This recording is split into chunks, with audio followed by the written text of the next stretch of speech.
Yeah, I don't mind why you can't see Alex Pereira on the screen there, but I'm gonna be giving my predictions. I will be telling you guys who I think is gonna win every single fight of UFC 300. Yes, that includes the women's fights. I know.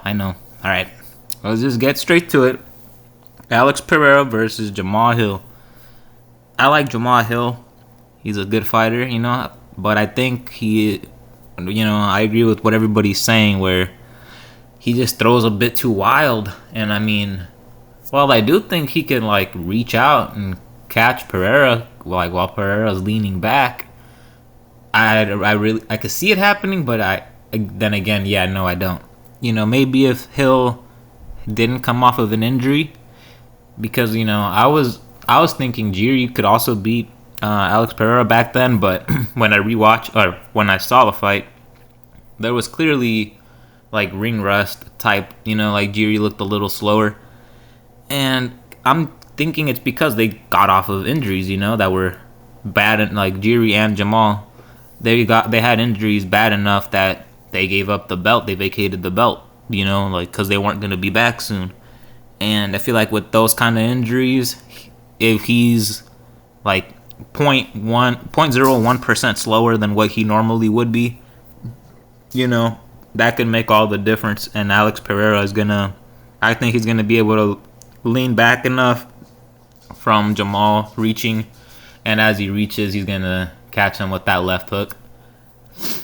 Yeah, that's what I predict in the second round. I want to say.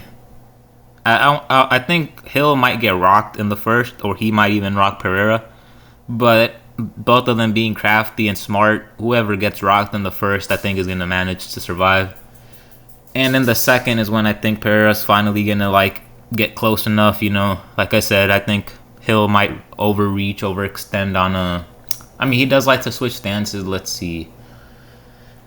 I could still see him going, I don't know, throwing being in southpaw, throwing a crazy overhand left, missing hella badly, both hands near his hips, and then him getting caught like that with the left hook right after, with Pereira just having to slide back a little bit, hit him with that left hook.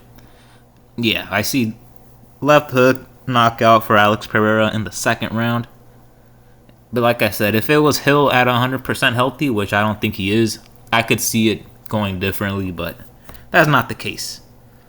The second fight of the main event, of the main card, Zhang Weili versus Yan Joanna, or I don't know how you pronounce her, Yan, but I checked out that girl, Yan's fights, and she is impressive. But if I'm being honest, she's not. She reminds me of a Walmart version. Maybe not a Walmart version, but a lower tier version of Joanna Jędrzejczyk. Long, good with the hands. But Weili's decimated women like that before. And yeah, I don't know. The women that Joanna fucking lost to, I can't remember who it was. Oh yeah, she's the girl that's fighting Jessica Andrade in the same card. She lost to that girl, and then so I can't even remember her name. It's Hernandez, I think. So that's not a good look. I don't see Weili losing to any no-name girl, ever anytime soon. That enough is for me, leads me to believe that Weili is just gonna prove to be too smart. The overall, not smart, but the overall more experienced and overall just better fighter in every single aspect of the fight. That being said, Weili might make it a little boring. She might take Yan down. It could be a decision, honestly. And that's what I'm going to go with. I'm going to go with the decision by Weili, but I'm hoping she goes out there with killer intent. But I think she's going to fight smart, and I think she's going to incorporate a lot of takedowns in a stinky fight. Weili by decision. Next fight. The best fight of the card, I think. I think most people think this is the people's main event, Justin Gaethje versus Max Holloway for the BMF belt. And you know what? I've always gone against Justin Gaethje because my first time I ever saw Gaethje was against El Cucuy. I went for Tony Ferguson, obviously, because I like Tony Ferguson. He did my boy dirty. When Gaethje fought Michael Chandler, I went for Chandler. He did my boy dirty. In the rematch against Poirier, I went for Poirier, and he did my boy dirty. So, I keep picking against Justin Gaethje, and he keeps winning all these fights that I picked against him. I will tell you, though, I didn't think Fiziev was going to beat Gaethje, and, I was right about that. But what I'm saying is, whenever I have a fighter that I actually like, and Gaethje fights him, Gaethje usually beats him up. Or not beats him up. He didn't beat up Michael Chandler. They both beat each other up. That was a good-ass fight. But, man, I'm going to still pick against him. Max Holloway, he bulked up. He said he had 9 or 10 week training camp. He's bigger now. I think he's going to be able to eat Justin Gaethje's shots. This is going to be like Max Holloway at 155 pounds as if he was fighting at 145, if that kind of makes sense. I think he's going to be as quick as you would expect him to be at 155. He's going to have the same kind of chin that you would expect him to have. Even a little better than what he did against Poirier, Yeah, that's what I think. I think Max Holloway is going to prove to be the better boxer as well. And Gaethje might win the first couple of rounds having the power advantage, but I am going to go with Max Holloway actually winning probably the second, third, fourth, fifth rounds. And but competitively though. I can see Gaethje Max Holloway is going to hit him with a 1, 1, 2, 3, and then Gaethje might swing and miss a couple. Max Holloway is going to hit him with another 2, and then Gaethje might crack him with a big 2 himself. Some stuff scenarios like that, but I think Gaethje's not going to be able to keep up with Max Holloway. And I think we are going to see a vintage Max Holloway performance. Yeah. This could age terribly because, like I said, whenever one of my favorite fighters fights Gaethje usually beats them. But I don't care. I think Max Holloway can do it. And I'm not saying Gaethje's bad. I think Max Holloway is better. And he will prove it. But that being said, I think it's going to be by decision. Maybe 5th round TKO. But Gaethje's so tough, and he's really smart in there. I don't know if he can be put away, but he might be. He has been TKO'd before, but Holloway doesn't have power like that, so I'm gonna go with the decision. The next fight, man, crazy fights, except for the one that's next. But Charles Oliveira versus Arman Tsarukyan. Everybody's going with Charles Oliveira. Well, not everybody, as you can see that Arman is actually the betting favorite, but I have seen a lot of YouTubers picking Charles Oliveira. And as much as I like Charles Oliveira, there's just something, I don't know.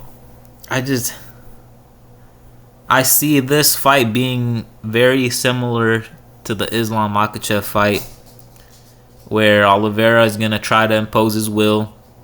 He's going to find out Tsarukyan is actually not as much of a pussy as Oliveira might think he is, But, I seen everybody underestimate Arman a lot. And, the only one thing I didn't like about his fight, the Garbrandt fight, but besides that fight, and, that was I don't know, no excuses for him.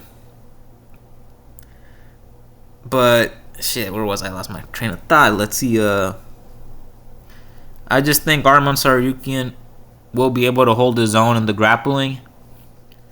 I think he's going to outstrike Charles Oliveira. Even though Oliveira has more weapons, he's wilder with his weapons. He doesn't He doesn't have good head movement, and I don't think he's as fast as Sarian. You guys are gonna be surprised if you think Oliveira's faster than Arman. And I think Oliveira will also be surprised at how fast Arman actually is. And yeah, just because of these scenarios or these things, like Oliveira, like I said, he does have more tools. It's just I don't think it's gonna be enough. There's something about it. I don't think Oliveira is even wanting to win low key, like he's talking about he wants Conor if he wins this fight instead of Islam. That's showing to me like this guy, like his head is not in the championship mentality as much as Arman. Probably because he's already been there and done it. And when the skill level is this close, I think that mental difference is going to play a factor. And like I said, Oliveira's going to come in there in the beginning thinking that Arman might fold with all this heavy pressure, but Arman's not. I don't think he's going to fold. I don't think he's going to get submitted. And I see Arman beating Charles Oliveira and potentially TKOing him in the third round. That's what I'm going to go with. Arman, after a back and forth where he's getting taken down, he's getting up, rocking Oliveira. Oliveira going on his back. Arman not carrying and going into his guard. For a couple of rounds of that, back and forth. Mixture of wrestling from Arman and Oliveira with his grappling, his sneaky grappling. He might go for a triangle choke on the ground, close, but Arman gets out. And yeah, by the third, Arman probably hurts him again. And this time, because he's gotten rocked a few times, Oliveira doesn't recover in time for Arman to get a good position on top of him and win by TKO. Not like a crazy TKO. One of those TKOs where, Oliveira gets up after like 10 seconds. He didn't actually get put to sleep or anything. It was just like a lot of shots and potentially early stoppage for some people. I see it playing out like that. But Arman winning in the third round. The next fight, Cody garbage. Brundage, Bo Nickel first round submission. That's what I think. I think he might go for a TKO. He's gonna they might start off, in the striking. Bo Nickel might fucking rock him with the 2 or something. Go for the takedown. Might not rock him, but just act like they're fighting.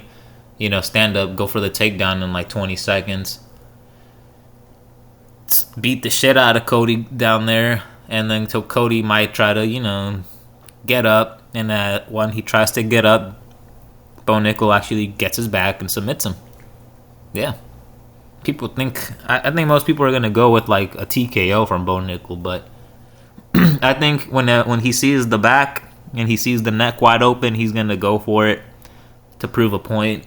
And I think he will submit Cody Brundage. Yeah. Next fight. So these two should have been flipped, Bo Nickel and Jiri, but whatever. Jiri Prochazka versus Alexander Rakic. Jiri is potentially my favorite fighter in the UFC at the moment. And Rakic, his last fight was 2 years ago against Jan Blachowicz. And I'm gonna have to go with Jiri Prochazka. And I'm not saying that because he's my favorite fighter. I'm saying that probably because he's my favorite fighter. What? Let's talk about it. Let's see. Rakic hasn't fought in like 2 years. All right. He doesn't have a wide arsenal, but he is good at his weapons, But Jiri is a tough, crazy guy. That's not entirely crazy, he just does crazy movements. And this is really it's a tough fight for Jiri. I can't lie. I can see him like getting dropped by like leg kicks, like similar to Alex Pereira, freaking getting his leg kick, doing spins and shit. But I also see him capitalizing on those leg kicks. You know, he's gonna time a leg kick. Maybe, I don't know. Like, he'll time them for sure, you know, because I know he will. But I don't know if he's gonna go for the takedown or counter them with a straight. He might do both eventually throughout the fight.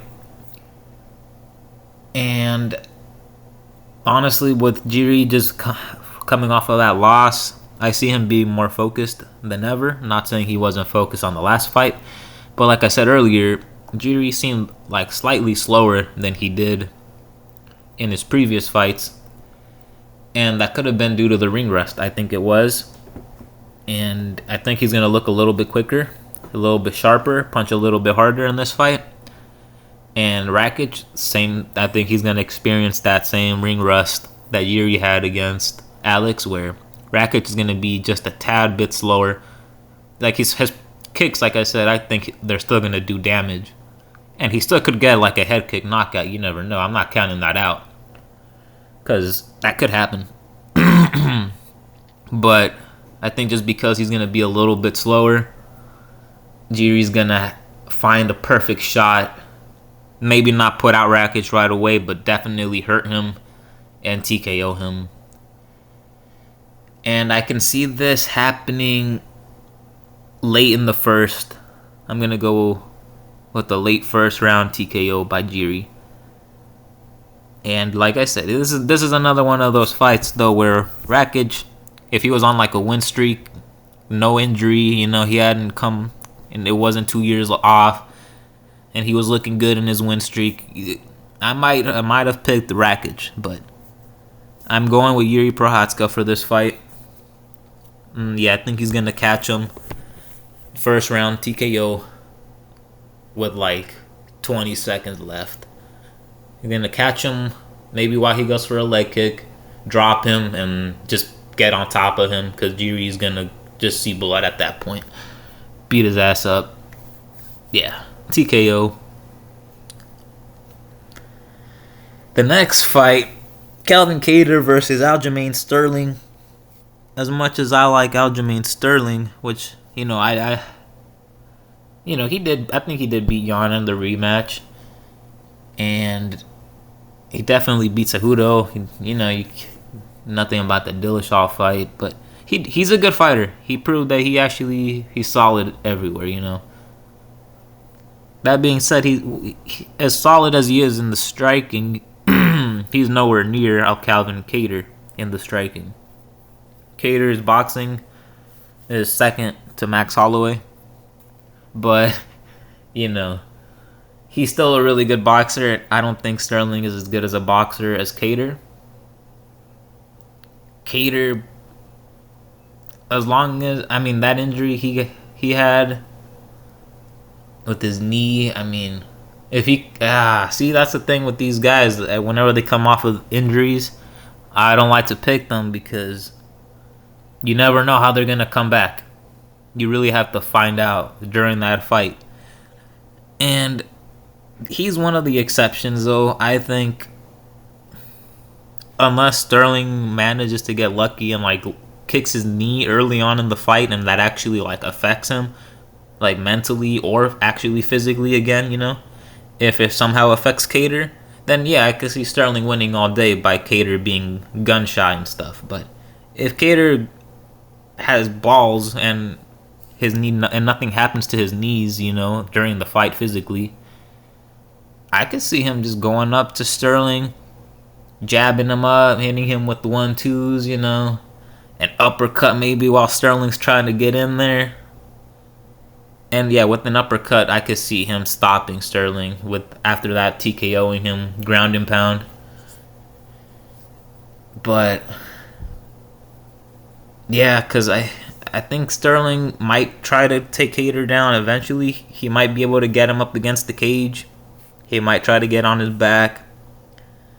But like, if I'm being honest, I don't see Sterling being able to take down Calvin Kattar, unless it's like in the third round and Kattar's gassed out because, you know, cardio issues, maybe because of the layoff, you know. But I don't see that happening. I think Kattar is gonna beat up Sterling. Sterling will try to take him down. He's gonna run into the Kattar, and Kattar's gonna just shove him off. Good technique to like actually get him off, but also like I think physically we're gonna see Kattar actually push him off. Like people are saying Sterling is big now, he's at his natural weight, this and that. But I think I'm not sure, but just like off of the thickness, we will see honestly, because I haven't seen them side by side, but I'm thinking that even though Sterling might look big and cut, Kattar's gonna still be a bigger man. And like he's a more dense kind of like guy than a Sterling. Sterling's more like a light on his feet, can float around. Kattar can't do that because like his bones are dense as fuck kind of build. And that kind of build, I see it being very hard for Sterling to take him down. So with no success on the takedowns, I can see Kattar, like I said, winning by catching him coming in for like his 9th takedown in the 3rd round. So I'm going to go with the 3rd round TKO for Calvin Kattar in an impressive performance. Yeah. Holly Holm versus Kyla Harrison. This is the only fight that I never seen Kyla Harrison, I don't know much about her. All I know is that she likes to grapple because she's like a judo or something, I'm not sure, like, and went to the Olympics, PFL. And when I heard she likes to grapple and she's fighting Holly Holm, Holly Holm likes to grapple now. But back in the day, she was a kickboxer and a boxer, and she did kick the face out of, what's her name, Ronda Rousey. I don't know if she can do that anymore, though, at her age. That was fucking years ago. So I'm going to assume Holly Holm is going to not be able to move around the ring for the whole fight and jab up Kyla. I think she might start like that, but I do think they will end up clinching. Holly Holm might do good in the clinching for like a round, maybe a round and a half. But I think I don't think she will do good. I think she might get ragdolled. I think her age might start to show. Yeah. Holly Holm might get ragdolled. It could be a decision, though. Holly Holm might be good enough to not get submitted or nothing happen to her. And that actually is what I'm going to go for. I'm going to go for Harrison with the 3rd round decision. Unanimous. Just mainly boring grappling exchanges. A couple moments in the stand-up with Holly Holm actually punching her, Maybe she gets a couple of those little side kicks to the body, the little pushing ones, Really, I see Harrison grabbing her, though, and manhandling Holly Holm. Sodiq Youssef versus Diego Lopez. I've only seen Sodiq Youssef fight, or that I can actually remember, fighting Barboza, the last fight. And I was really disappointed with him, dude. Dude is very not active. He doesn't punch a lot. He doesn't. He's powerful. He has good technique. Diego Lopez might have less technique, but he actually throws more, and he's actually gonna get in Youssef's face, mix it up. And yeah, I don't know. I don't rate Youssef at all. I just don't like him, dude. Like, he looked fresh to me in that Barboza fight. Barboza looked gassed out since like the end of the 1st round, and Youssef just never capitalized. He never jumped on him, and I understand. You don't want to get knocked out yourself, but like a few times Barboza looked like he was panting like a dog, like with his tongue out damn near. And yeah, Youssef does not impress me unless he gets lucky with the 1st round punch, like 1-punch knockout. I don't see that. I think Diego Lopez gonna mix it up really good, irritate Youssef, and I think he might tire Youssef, honestly. He's going to actually get worked this fight. And I can see a late second round TKO or early third round TKO with like ground and pound, obviously. Yeah. So I'm going to go with third round TKO for Diego Lopez. I don't like Sadiq Youssef. He's a good fighter, but like I said, I just don't rate him. He doesn't seem hungry to me. He's not there. He's almost there. I don't know if he ever will be there though. The early prelims, let's go. These are still fire. Thank you if you're still here. We're almost done. Jaylen Turner versus Renato Moicano. I mean, I see more of Moicano on YouTube than I have seen him training. I'm not saying he's not training though, but what I am saying is Jaylen Turner is gonna beat his ass. Mainly because Moicano, I don't think is gonna be able to strike with Turner. I don't even know if he's gonna be able to reach Turner's crotch because Turner has long ass arms. And I know Moicano's tough. I think Moicano will get a takedown in the first after getting pieced up.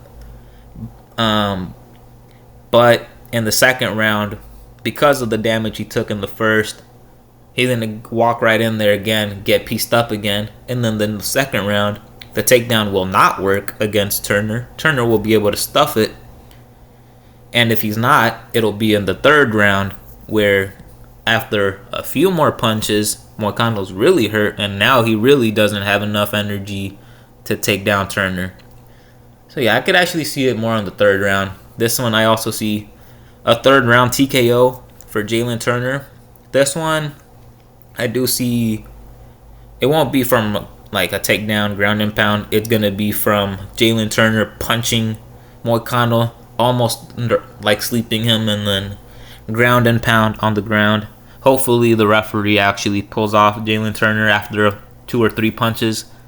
Because, we'll see how Bobby Green is later. But, yeah. Jessica Andrade versus Marina Rodriguez. This was the lady I was talking about that beat Yan whatever, the girl that's fighting Wei Li. And, since that other girl Yan was able to beat Jessica Andrade, I can see Marina also being able to beat Jessica Andrade. And see Jessica's the favorite, probably because her last one was like a TKO. But, I have seen Marina Rodriguez give up a little. Not give up, but she does get rocked and hurt. But I don't think she's going to disappoint in this fight. And I think she will end up actually TKOing Jessica Andrade. You're going to see I don't know if you've seen a Marina Rodriguez TKO, but I'm going to call it. In the clinch, I can see her like catching Jessica Andrade with a couple of elbows. And then just because Andrade is older, not the same girl, maybe she didn't see one of the elbows coming and, it rocks her enough for Marina to start getting on her for a TKO. And I can see this happening in the second round with Andrade looking solid in the first. So yeah, I'm going to go with Marina Rodriguez. Second round TKO. But I don't really care about this fight, if I'm being honest, ladies and gentlemen. The 2 ladies and the 5 gentlemen. Oh, 2 more fights. Damn. There's so many fights that are good. I had to talk about a lot of them. Bobby Green versus Jim Miller. I like Bobby Green, and I think Bobby Green is going to be doing good in the beginning. But I also think Bobby Green doesn't have a chin. I think it got worse since his last fight because that was a late stoppage. Really bad. And even before that, I don't think he was ever going to be able to take an overhand punch by Jim Miller, especially the new recent Jim Miller that actually rocked sleeping dudes. And these guys are not on the same skill level as Bobby Green, but I think those guys do have the chin level of a Bobby Green. And because of that, and yeah, I mean, I think Bobby Green's going to piece up Jim Miller and just get caught, you know, on a Dustin Poirier kind of thing. I could see Jim Miller like doubling up on a left hook or something. And yeah, and that's all it takes, you know. Will Green, I don't know if Bobby Green will fully go to sleep, but he is going to get dropped really badly by an overhand. And yeah, ground and pound, TKO'd. If Jim Miller has mercy, he'll submit him, but I don't think he will. I think it's going to be a Jim Miller first round knockout. All right, but for like 3 minutes, I mean, of that first round, Bobby Green is going to be doing his thing. He might even talk a little bit, you know, like, what's up? Bop, hand down. Bop, bop, 1, 2, hands down. Slip, 2, slip, hands down the whole time, you know. Bobby Green, you know how he does, and then eventually just roll, slip, gets caught, goes to fucking sleep, you know. First round, Jim Miller knockout. And to start off the fucking card, the early prelims, Deiveson Figueiredo versus Cody Garbrandt. That's a crazy fight. I know I'm going to be watching that from home, obviously. I mean, I'm not going, but I'm going to be watching this. Deiveson Figueiredo, I think, is going to beat Cody Garbrandt. I think Cody Garbrandt is quicker. I think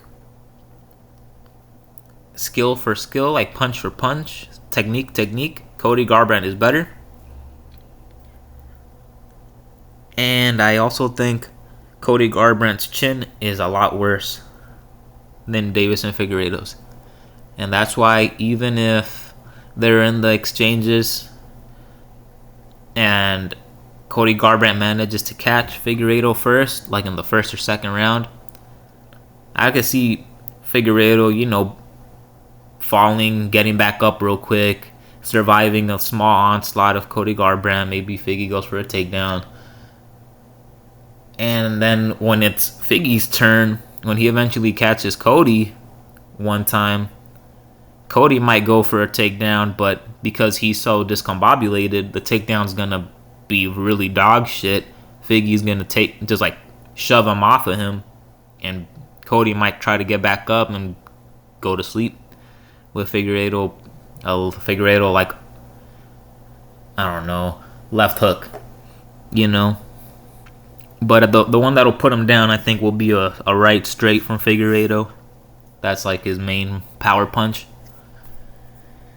But I do think Cody Garbrandt is going to hurt Figueiredo first, and then I think that's going to be his downfall, that he's going to get overconfident that, like, hey, I actually hurt this guy, I'm going to go in there, and then he's going to get caught himself. Because Figueiredo has a solid chin, and I don't think he's going to go to sleep by Cody Garbrandt. I could be wrong, though, because I do predict Cody Garbrandt is going to catch Figgy first. It's going to be scary. It's going to be a crazy fight. But I see Figgy winning. I'm going to say second round knockout. It's going to happen in the second. First round, Cody Garbrandt, 10-8 maybe. Yeah, maybe. I'm saying maybe even a 10-8. Like he's gonna hurt Figueiredo. Figueiredo's gonna have to go for the takedowns. He might not get them. Cody might end up switching on top of him and just controlling him for most of the fight, you know. So they might not give it a 10-8, just a 10-9. But a dominant round for Cody Garbrandt is what I predict. And second round, Cody Garbrandt being overconfident, gets dropped by Figgy, and he cannot recover because this is Figueiredo we're talking about. And yeah, I think Figueiredo is going to have the power to stop him with 2 or 3 shots. 1 shot to put him down and a couple more to make him go to sleep. And that is my predictions for UFC 300. Let me know what you guys think. I want to know what you guys think about. I want to know all your predictions, but mainly the top 3 fights. Not Jan, obviously. I'm talking about, let's see, what are the top 3 fights? The top 3 fights I want to hear about in the comments mainly: Alex Pereira, Jamal, obviously, Justin Gaethje, Max Holloway, and Charles Oliveira and Arman Tsarukyan.